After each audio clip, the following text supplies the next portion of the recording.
आमदार शहाजी बापू पाटील म्हटलं की सर्वांना आठवते ती डोंगर आणि झाडी। सोलापूर जिल्ह्यापुरते मर्यादित ओळख असलेले शहाजी बापू पाटील हे मात्र या डायलॉगानंतर संपूर्ण महाराष्ट्रामध्ये प्रसिद्ध झाले आहेत। एकनाथ शिंदे यांच्या शिवसेनेची कोणती सभा असो, प्रत्येक सभेत शहाजी बापू पाटील यांचे भाषण हे आता आपणास हमखास पाहायला मिळतं।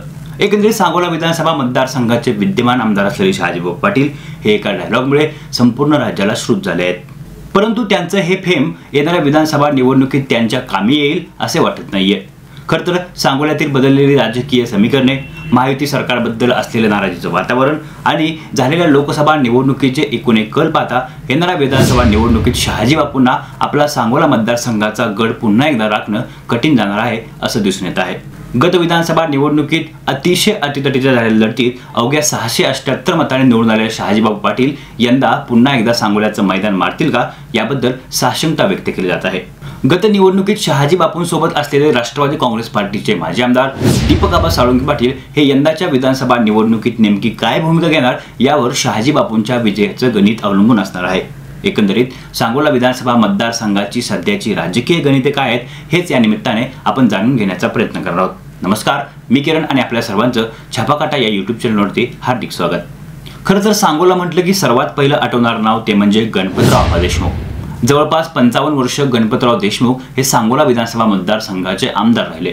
परंतु गत विधानसभा निवडणुकीत वाढत्या वयाच्या कारणास्तव गणपतराव आबांनी निवडणुकीच्या मैदानात न उतरण्याचा निर्णय घेतला आणि त्यांच्याऐवजी शेतकरी कामगार पक्षाची उमेदवारी हे त्यांचे नातू डॉक्टर अनिकेत देशमुख यांना मिळाली। तर त्यांच्या विरोधात शिवसेनेकडून शहाजी बापू पाटील हे मैदानात होते।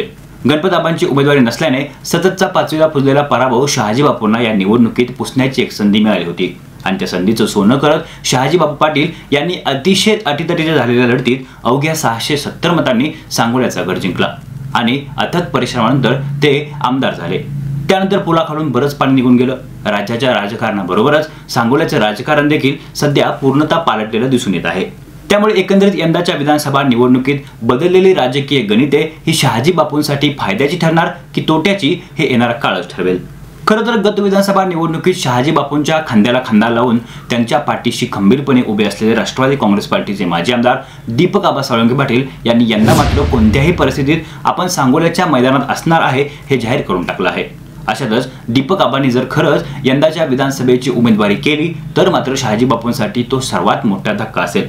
याचबरोबर गणपत आबांच्या निधनानंतर तालुक्यामध्ये शेकापची झालेली पडझड भरून काढण्यामध्ये गणपतराव आबांचे दुसरे नातू डॉक्टर बाबासाहेब देशमुख यांना यश आल्याचं दिसून येत आहे।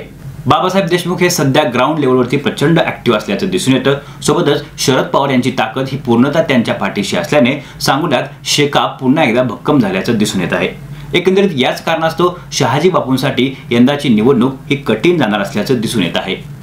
खरं तर महायुतीमधून विद्यमान आमदार शहाजी बापू पाटील आणि अजित पवार यांच्या राष्ट्रवादी काँग्रेस पार्टीचे माजी आमदार दीपक आबा साळुंखे पाटील हे सांगोला विधानसभेच्या निवडणुकीसाठी इच्छुक उमेदवार आहेत। तर महाविकास आघाडीची उमेदवारी ही शेकापच्या बाबासाहेब देशमुख यांना जवळपास निश्चित मानली जात आहे। अशातच दीपक आबा यांनी जर स्वबळाचा नारा देत बंड केलं तर त्याचा तोटा हा साहजिकच शहाजी बापू पाटील यांना होताना दिसणार आहे। याचबरोबर ऐनवेळी उद्धव ठाकरे यांची साथ सोडत एकनाथ शिंदे यांच्यासोबत गेल्याने शहाजी बापू पाटील यांच्याबद्दल मतदारांमध्ये देखील नाराजीचं वातावरण पाहायला मिळत आहे। एकंदरीत या सर्व गोष्टींचा फटका हा येणाऱ्या विधानसभा निवडणुकीत शहाजी बापू पाटील यांना बसताना दिसणार आहे।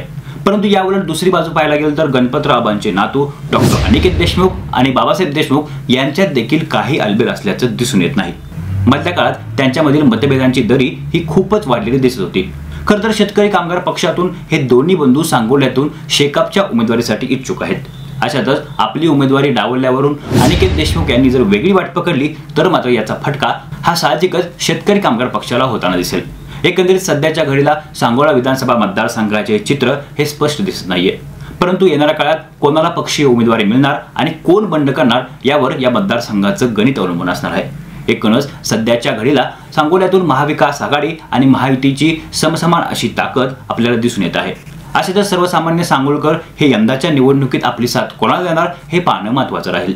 खरं तर सांगोल्याच्या एका जागेसाठी महायुतीकडून 2 आणि महाविकास आघाडीमधून 2 असे एकूण 4 तगडे उमेदवार हे सध्या प्रचंड इच्छुक असल्याचं दिसून येत आहे।